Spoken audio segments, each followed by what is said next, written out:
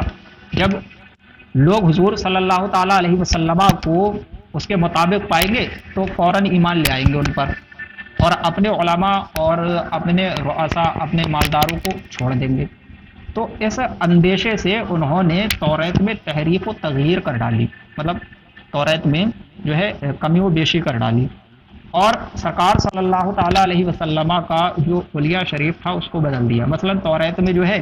آپ کے اوصاف یہ لکھے تھے کہ آپ خوب رو ہیں، بال خوبصورت ہیں، آپ کی آنکھیں سرمگی ہیں، اور آپ کا قد جو ہے میانہ ہے۔ انہوں نے ان ساری باتوں کو مٹا دیا اور یہ لکھ دیا کہ وہ بہت دراز قامت والے ہیں، آنکھیں ان کی کنجی ہیں، نیلی ہیں، بال جو ہیں وہ الجھے ہوئے ہیں۔ اور یہ تبدیلی کرنے کے بعد میں عوام کو یہی سناتے تھے اور کہتے تھے یہی کلام الہی کا مضمون ہے، اور یہ سمجھتے تھے کہ لوگ جو ہیں وہ حضور صلی اللہ تعالیٰ علیہ وسلم کو اس کے خلاف پائیں گے تو آپ پر ایمان نہ لائیں گے،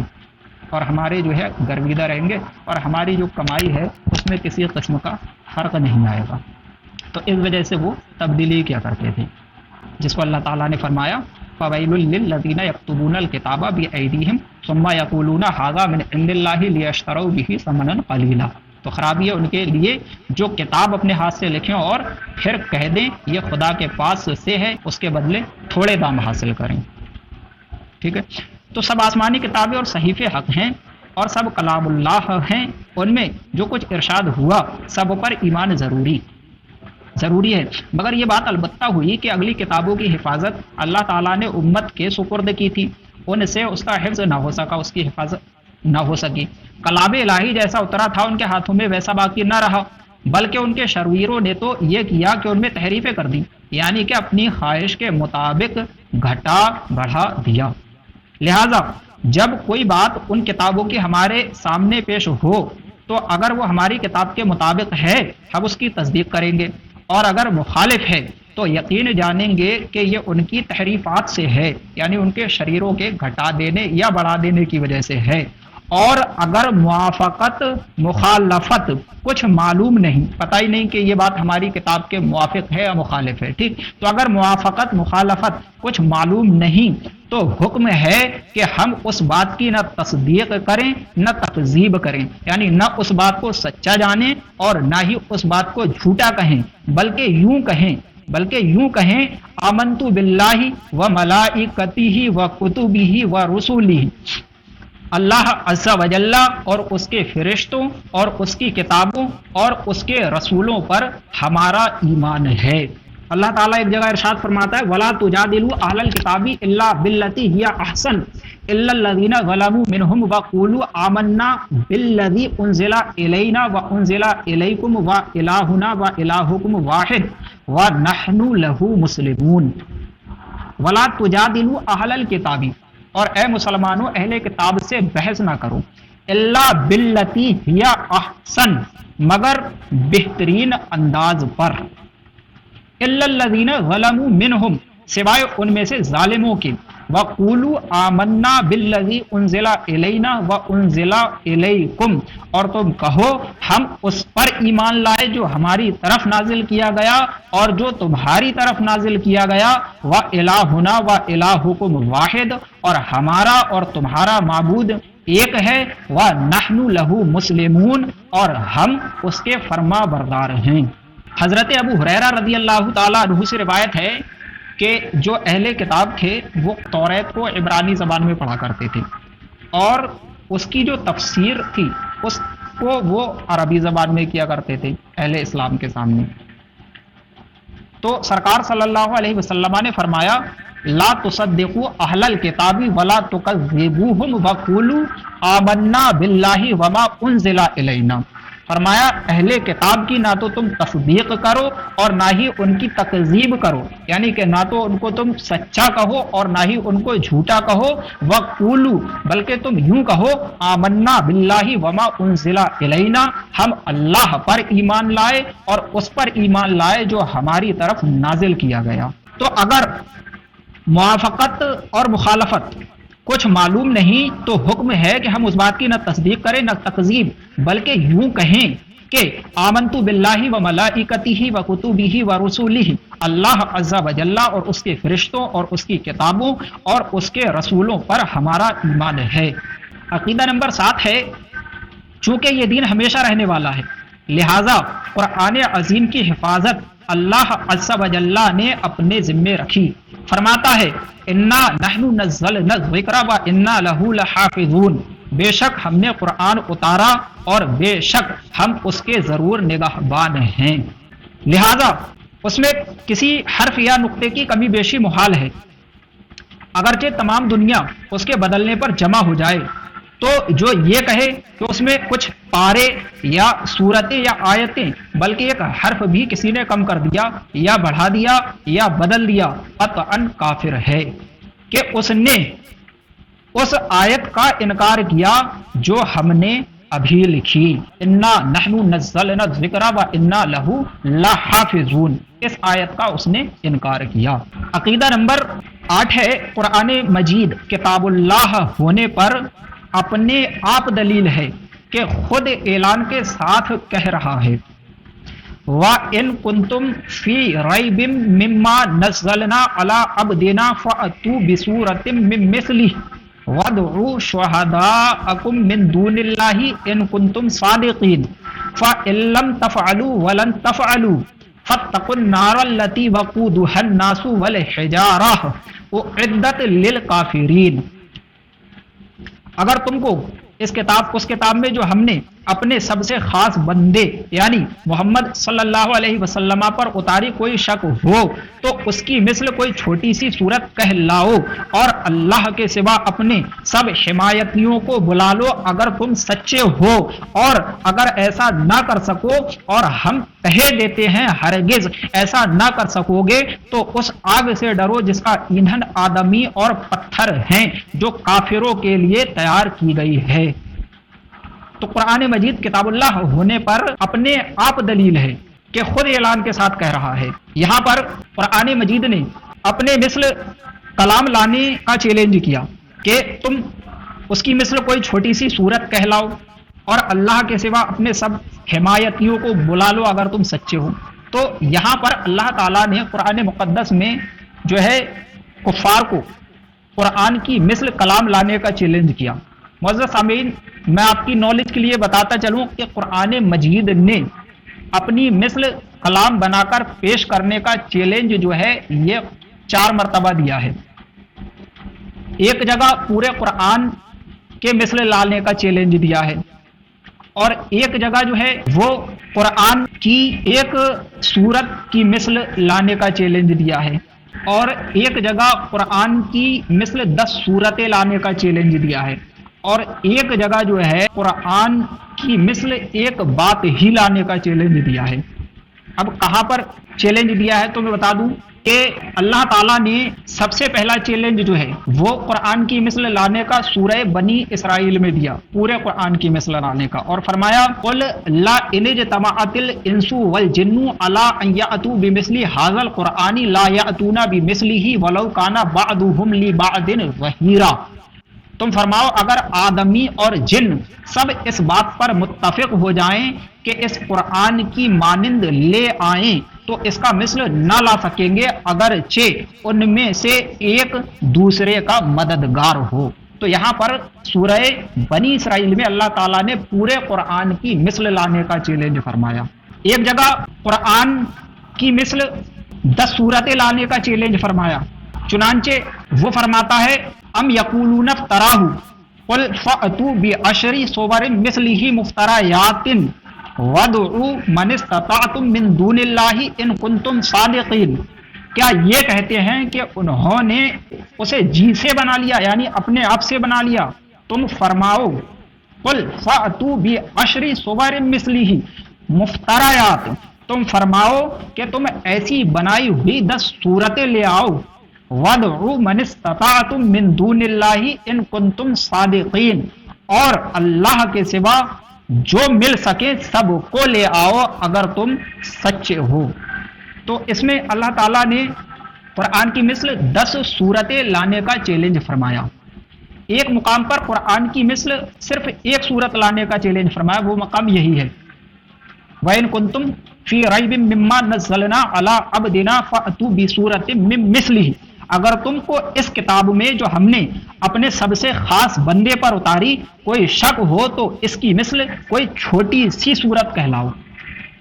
یہاں پر اللہ تعالیٰ نے قرآن کی مثل صرف ایک صورت لانے کا چیلنج کیا۔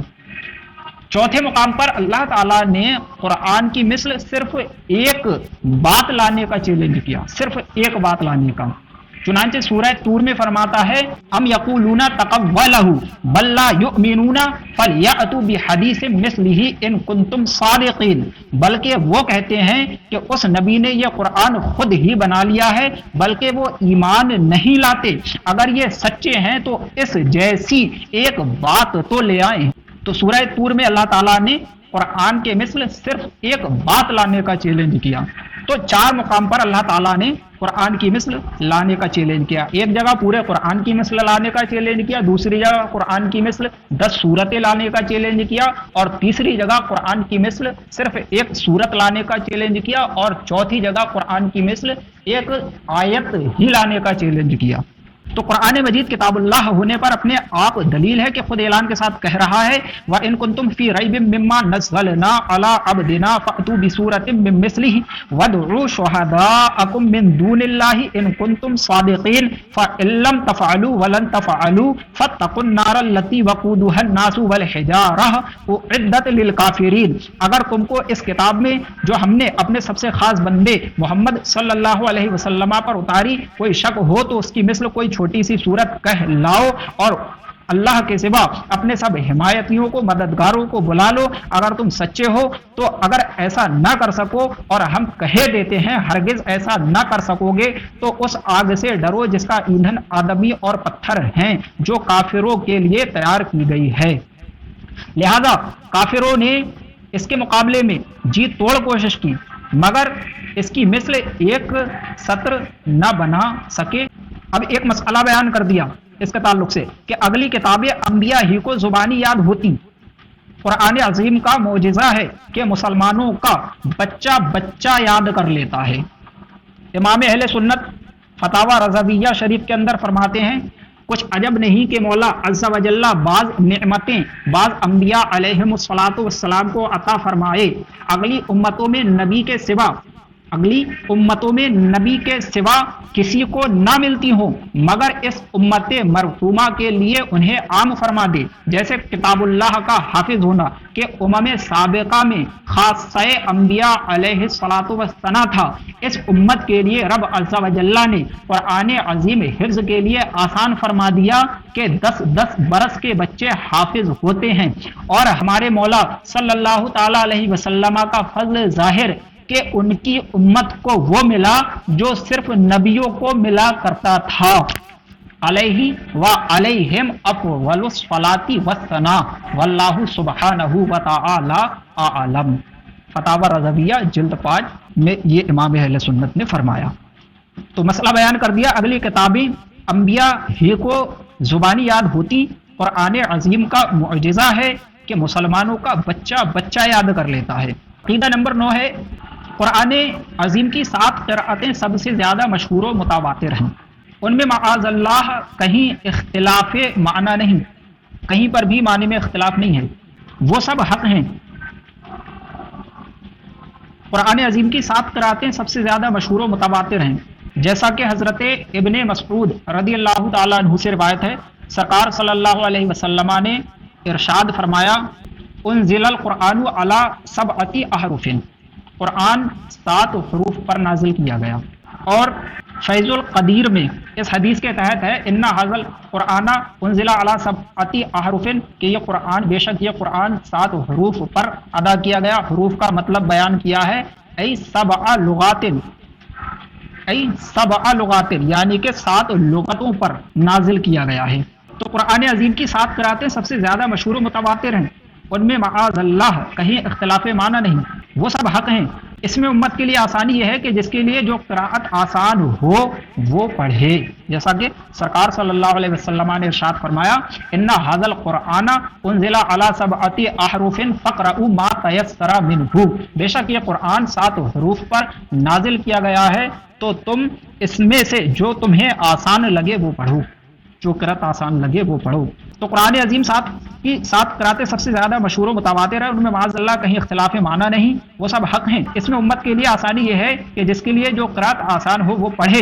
اور حکم یہ ہے کہ جس ملک میں جو قرأت رائج ہے عوام کے سامنے وہی پڑھی جائے، جیسے ہمارے ملک میں قرأت عاصم بروایت حفص یہ مشہور ہے تو یہ پڑھی جائے،